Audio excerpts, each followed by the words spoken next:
It's the 19th of April 2026. Welcome back to another episode of my weekly market overview. Let's get straight into it. So first of all, I like to take a look at some of the juicy markets out there to get a feel for how the broader markets are behaving. So let's get started, starting with Bitcoin. Now this asset is, well, as per last week's video, it's been pretty flat as a pancake for some months now. I think the last time it was properly trending was back in early February, where it was making new lower lows quite aggressively, and then it's just been sideways ever since. Now, the range that I've marked out, it's not an exact range by any measure, but it seems to be encompassing the last few months of price action. Price has started trending nicely to the upside. Let's see if this is the beginning of a new bull trend or if it's just more noise and we end up back in the bigger range. And now, unfortunately, I'm no longer able to trade Bitcoin purely because when I switched broker in around January this year, I looked to add more commodities and stocks to my tradable portfolio. But unfortunately, one of the sacrifices was taking Bitcoin off the list because my new broker is FCA regulated and I don't believe they allow trading within CFD accounts for UK clients. So unfortunately, I can't trade any of this at the minute. I'm having to sit out of Bitcoin trades, and if this is the beginning of a new bull trend, then I am going to miss out. But that is what it is. I've got plenty more assets to keep me busy. Next, we should take a look at gold really quickly. Now, gold has been, well, it's not been doing what we wanted it to do during the Iran war. We thought it would go and make new higher highs as typically a safe haven asset.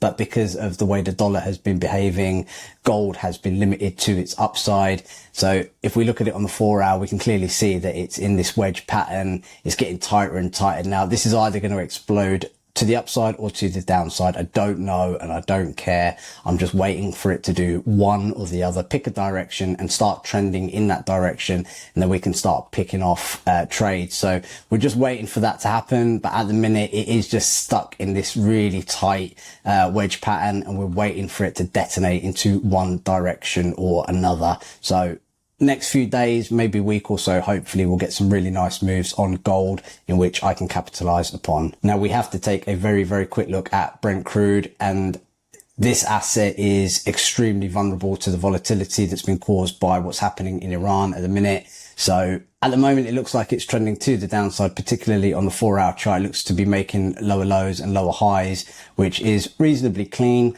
I'm not sure I want to trade this one just because of the volatility and the fact that this one could change any time direction. It could whip me out of trade. So I'm not looking to put any positions on Brent or West Texas oil for the foreseeable future until we start seeing some clean price action, and more so wait until oil is out of the headlines. The S&P 500 next. Now, obviously I'll take a closer look at stocks later on in the video because it is one asset class that I track quite closely. But just to look at the S&P 500 on a broad scale, it's been exponential this last week. This is good for the US stock market. It's good for all our pension pots and various other things. We haven't seen any kind of pullback. I don't trade this index specifically, but if I was trading this index, I would need to see some kind of pullback and continuations and look to get in on the pullbacks. But this one has just been parabolic. Quick look at just a few of the mega big cap stocks that sit in the US stock market, starting with none other than NVidia. Now, this is an asset that hasn't really been tradable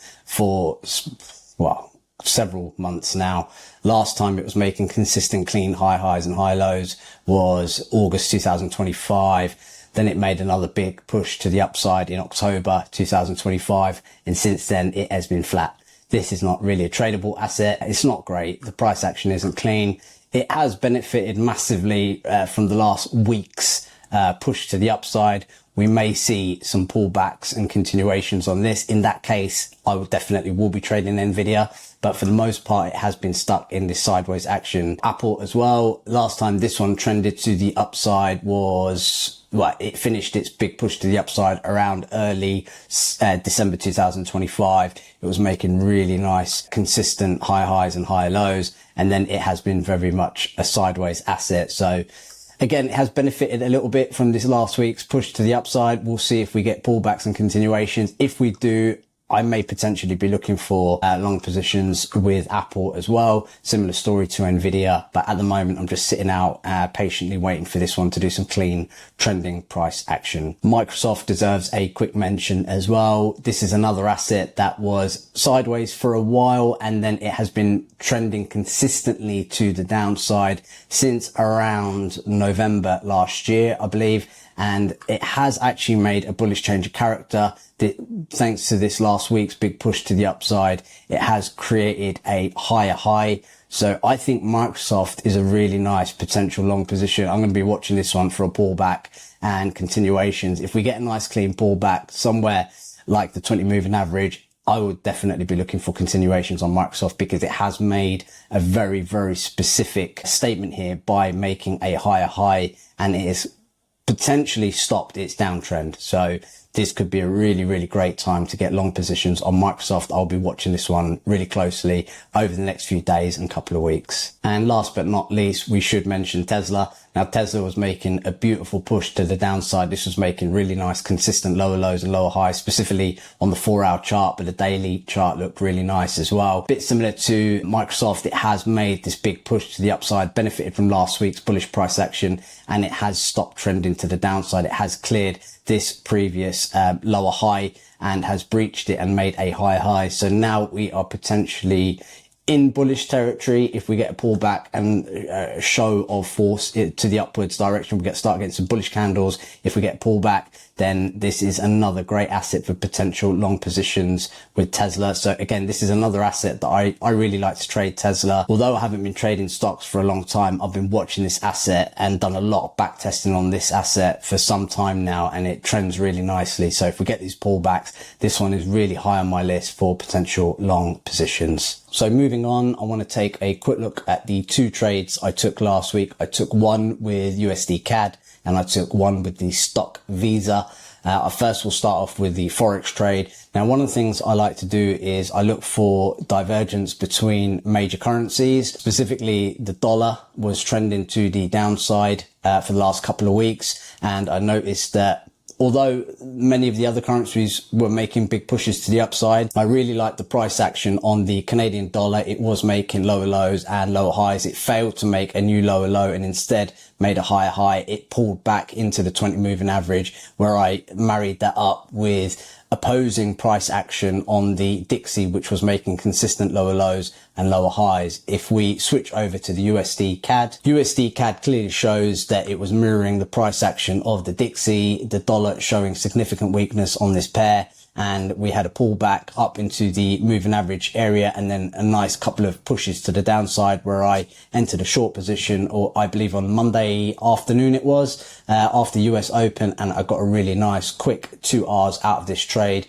which concluded on Tuesday morning. So this was my first trade of the week and it was a fantastic 2-hour profit. Now, I've decided not to trail stop losses. If I had, then potentially there would be several hours, 3.6 to 3.9 hours in profit, but I decided not to trail the stop loss just because of all the volatility in the markets at the minute. I decided to set hard TPs for now, just to make up for the fact that A, I had no trades last week, and B, a slight lack of confidence in executing in the markets recently because of all the excess volatility due to the Iran war. I felt a little bit unconfident and on shaky territory, so I just wanted to bank some profits this week and set this hard profit on this USDCAD short, which worked out really well. Next, I just want to take a quick look at this trade that I took on Visa. This was a long position that I managed to execute on, I believe it was Tuesday US Open. The stop order was executed on Tuesday US Open and I achieved 2 hours. Again, this is another trade that I didn't trail a stop loss. I decided to just set a hard TP of 2 hours, which I achieved on Friday afternoon, or Friday market open. So this was a really nice trade. Potentially there's more to the upside, but like I said with the Forex trade just now, because of all the excess volatility in the markets, I just wanted a hard TP, get my money and get out. So this delivered exactly as per the plan. Just to talk you through it, I tracked the sectors first and foremost, and the finance sector was making consistent lower lows and lower highs, but has in the last couple of weeks made a push to the upside and started making high highs and high lows. So the finance sector is a sector within the US stock market that has gained some bullish momentum and benefited from last week's bullish price action within the US stock market. And Visa was one of the market leaders for this particular sector, of which I managed to execute this fantastic trade. Next, I want to take a very quick look at the US sectors just to see how they're behaving and if there's any potential opportunities over the next few days and couple of weeks. And I think a few of them may just shape up to give some nice opportunities, particularly the tech and the communications and the consumer discretionary sectors. Three of my favorite sectors to trade. There's some fantastic stocks in these three sectors alone. All three of these have made big parabolic moves to the upside and haven't had any kind of noticeable pullback that's worthy of mention. So I want to see all of these in some way or another make some kind of pullback, and I want to look for the market leading stocks within these sectors to pull back as well. Because if we look at some of the leaders, which I'll do now, AMD, for example, within the tech sector, this has made a parabolic move to the upside. I really want to see pullbacks. If I see pullbacks in market leading stocks like this, I'll be looking to partake in the bullish moves that we're seeing at the minute. But at the moment, these are way too overextended for me. Just a quick look at one of the stocks within the communications sector that I've enjoyed backtesting extensively. This is Disney. This asset moves really nicely. Again, this is another one that's made a parabolic move to the upside thanks to last week's bullish price action. Just need a pullback on this and a show of continuation after the pullback is complete, and I'll be looking to get long positions on market leading stocks like this within these top three sectors. Just a quick mention around the energy sector as well. This is another sector that's trending really nicely. Now obviously we got some long positions in earlier videos. I believe on BP, ConocoPhillips were two of the ones that come to mind. We got a couple of nice longs when this big push to the upside happened, which coincides with around when Iran war broke out. Now, more recently, this is trending to the downside. We are seeing lower lows and lower highs. So I'm not sure if I'm looking to take shorts on the energy sector. That's it for this week. We had a couple of nice trades this week, one in Visa and one in USDCAD. Both trades had a 0.75% exposure. Each trade achieved 2 Rs with a little bit of slippage either way, and all in I achieved 3% last week. So fantastic result for the week. Hard TPs were set. That wasn't the original plan, but I just decided to bank some profits, especially with the week before being such a quiet week for me, and also having a slight lack of confidence with all this excessive volatility that's going on in the markets. Decided to just bank profits, which, for better or worse, it was the decision I made, and I'm going to stick to it for the next few weeks. Going into next week, as per my comments from last week's video, just sticking with pure price action, keeping away from fundamentals, keeping away from news, just sticking with what I see on the charts and keeping it purely technical analysis.